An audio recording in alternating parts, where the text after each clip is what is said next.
kelompok 3, oke teman-teman, kelompok 3 akan presentasi tentang persentil. Jadi persentil adalah suatu konsep dalam statistika yang digunakan untuk membagi sebuah himpunan data menjadi 100 bagian yang sama besar atau lebih kecil. Dalam istilah lebih sederhana, persentil merupakan nilai yang membagi data dari yang terkecil dan terbesar menjadi 100 bagian yang sama.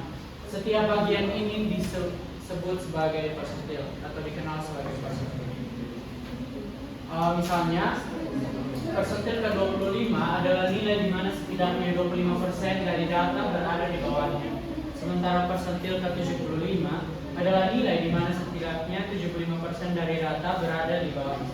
Persentil juga digunakan untuk memahami sebaran data, mengidentifikasi posisi relatif satu nilai dan data, dan melakukan perbandingan antara kelompok data yang berbeda. Ada beberapa pengertian persentil menurut beberapa ahli. Yang pertama menurut Ridwan, persentil merupakan nilai yang membagi data menjadi 100 bagian yang sama setelah diurutkan dari yang terkecil hingga terbesar. Ada juga pendapat yang didukung oleh Andi yang mengatakan bahwa persentil adalah nilai yang membagi suatu himpunan data menjadi 100 bagian yang sama besar, dan nilai-nilai yang membagi data tersebut dikenal sebagai persentil. Dengan demikian, persentil digunakan untuk mengerti distribusi data serta terdapat 99 titik batas persentil, dimulai dari P1 hingga P99. Konsep ini penting dalam analisis statistika untuk memahami sebaran data dan membuat perbandingan antara kelompok yang berbeda. Untuk selanjutnya, persentil data tunggal akan dijelaskan oleh Vito. Baik teman-teman, yang pertama kita lihat bersama-sama persentil data tunggal. Untuk menentukan persentil data tunggal diperlukan langkah-langkah sebagai berikut. Yang pertama, menyusun data dengan mengurutkan data dimulai dari yang terkecil sampai yang terbesar. Yang kedua, menentukan letak persentil yang diminta dengan menggunakan rumus. Rumusnya sebagai berikut. PI sama dengan I dikali N tambah 1 per 100. PI sendiri merupakan persentil keberapa, N merupakan jumlah data, I merupakan urutan persentil. Next. Nah, langsung saja kita lihat bersama-sama di contoh soalnya. Di sini ada beberapa data yang sudah ada.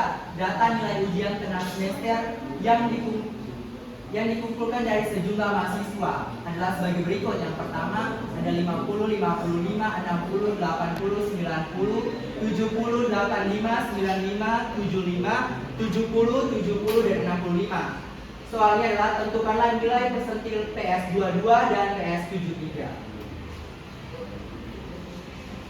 Yang pertama kita urutkan terlebih dahulu data dari yang terendah sampai dengan yang terbesar. Setelah diurutkan maka menjadi 50, 55, 60, 65, 70, 70, 75, 80, 85, 90, dan 95. Nah, setelah itu untuk menentukan PS22. Nah, bagaimana untuk menentukan PS22? Seperti yang sudah dijelaskan sebelumnya, ada rumus yang harus kita gunakan untuk menentukan PS22. Rumusnya sendiri PI sama dengan I dikali N tambah 1 per 100. PS22-nya sama dengan 22 dikali 12 tambah 1 per 100. Nah, 22 sendiri ini apa? 22 adalah PI-nya tadi yang perlu ditentukan. Ya, PI-nya sendiri adalah 22 tadi. Selanjutnya, untuk 12-nya adalah jumlah dari data yang ada. Ada 50, 55, 60, 65, 70, 70, 75, 80, 85, 90, dan 95. Tambah 1 ini merupakan rumus pasti dan per 100. Setelah itu 22 dikali 12 tambah 1 per 100 sama dengan PS22 sama dengan 286 per 100. Ingat teman-teman bahwa yang perlu kita kerjakan adalah di dalam huruf lebih dahulu 12 dikali 1 lalu dikali dengan 22, hasilnya sama dengan 286 dibagi 100 maka menjadi PS22 nya menjadi 2,86. Nah, sekarang kita tahu bahwa posisi persentil ke-22 berada di sekitar urutan ke 2,86 dari data yang telah diurutkan. nilai persentil ke-22 akan berada di antara 55 dan 60. Mengapa demikian? Kita bisa menggunakan rumus selanjutnya, yaitu PS22 data kedua ditambah 0,86 dikali data ketiga kurang data kedua. Kenapa data kedua dikali 0,86? Tadi slide sebelumnya. Nah, di slide sebelumnya data sudah kita temukan bahwa persentil ke-22 berada di urutan ke-2,86. 2,86 ini adalah angka antara 2 dan 3, sehingga dia 2,86. Angka pertamanya adalah angka kedua tadi. Nah, data kedua adalah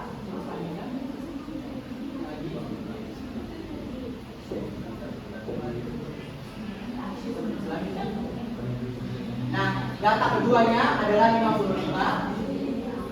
0,86 ini harus kita jumlahkan dengan 55 karena 2,86 ini kan bukan angka yang pasti kan, bukan angka bulat kan, bukan angka bulat 2 dan 3 di antara 2 dan 3, sehingga 2 ini merupakan bagiannya adalah data kedua 55, data kedua tadi 55, sehingga dijumlahkan 0,86. Selanjutnya di dalamnya data ketiga dikurang dengan data kedua. Kita sudah tahu bahwa data ketiga berdasarkan urutan tadi adalah 60 dan data kedua berdasarkan urutan yang sudah kita urutkan adalah 55. Nah, perlu kita lanjutkan lagi bahwa perlu dikerjakan di dalam kurung terlebih dahulu.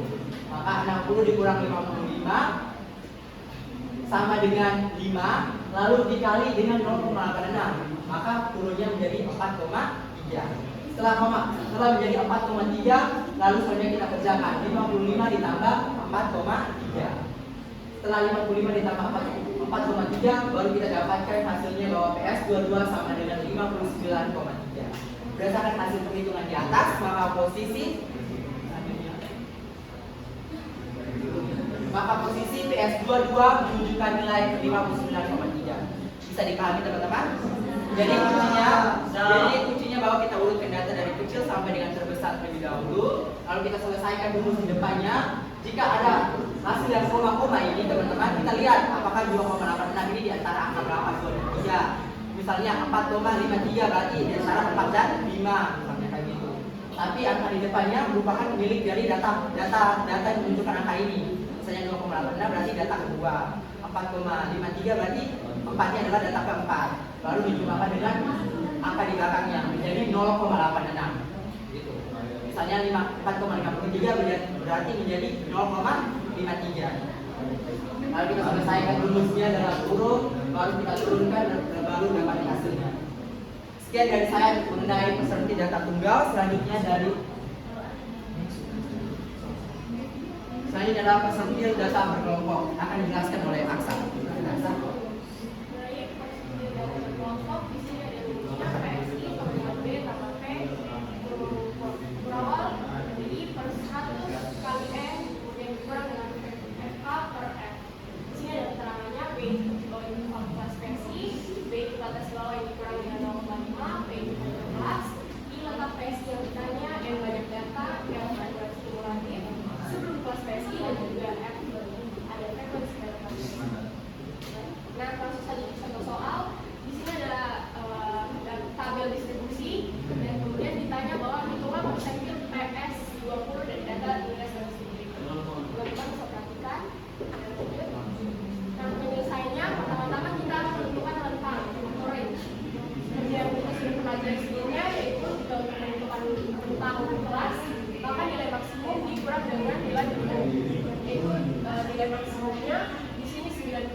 Selanjutnya menentukan jumlah kelas, rumusnya K sama dengan 1 ditambah log N dikali dengan 3,3. Nah, log N itu adalah 80 dan hasilnya adalah 7,3. Setelah itu menentukan panjang kelas interval yang dimana rumusnya adalah P sama dengan rentang per jumlah kelas. Rentang tadi yang sudah kita dapat adalah 69 dan jumlah kelas tadi adalah 7,3, maka hasilnya 9,5 dibagi ke atas jadi 1. Ini tabel yang distribusi yang sudah dibuat. Teman-teman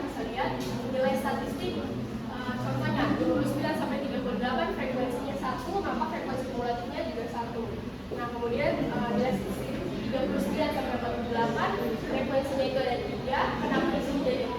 Karena 1 ditambah 3. Berarti saya sebutkan 4 ditambah 3, 7 ditambah 12, 19, dan seterusnya. Kemudian selanjutnya kita akan menentukan nilai PS20 yang tadi ditanya. Yang pertama itu menentukan tentang kelas interval untuk PS20. Rumusnya PSI sama dengan I per 100 dikali M. Yang ditanya PS20 sama dengan I-nya 20 yang ditanya per 100 dikali log M yang tadi 80. Maka hasilnya sini ada kesalahan bukan 60 tapi 16. Maka dari perhitungan hasil di atas, data ke-16 berada pada kelas interval 59 sampai 68 atau terletak pada kelas interval keempat. Nah, selanjutnya menentukan batas bawah, rumusnya adalah B sama dengan 1/2 dikali batas kelas interval keempat ditambah dengan batas kelas interval ketiga. Maka B sama dengan 1/2 batas kelas interval keempat. Tadi teman-teman bisa buka di tabel tadi yang sudah dibuat. Batas kelas intervalnya keempat itu ada 59 dan batas kelas interval ketiga itu ada 58. Maka hasilnya sebenarnya dengan 58. Nah, maka ini di langkah terakhir teman-teman tadi bisa kasih semua rumus yang tadi panjang-panjang di depan. Rumusnya itu ada PSI sama dengan B tambah P dalam kurung berawal I per 100 dikali N kurang frekuensi kumulatif per frekuensi. Maka tadi sudah didapat B-nya itu 58,5 di sini. Kemudian P panjang kelasnya itu 10. Kemudian I yang ditanya 20 per 100, log N-nya itu 80. Frekuensi kumulatif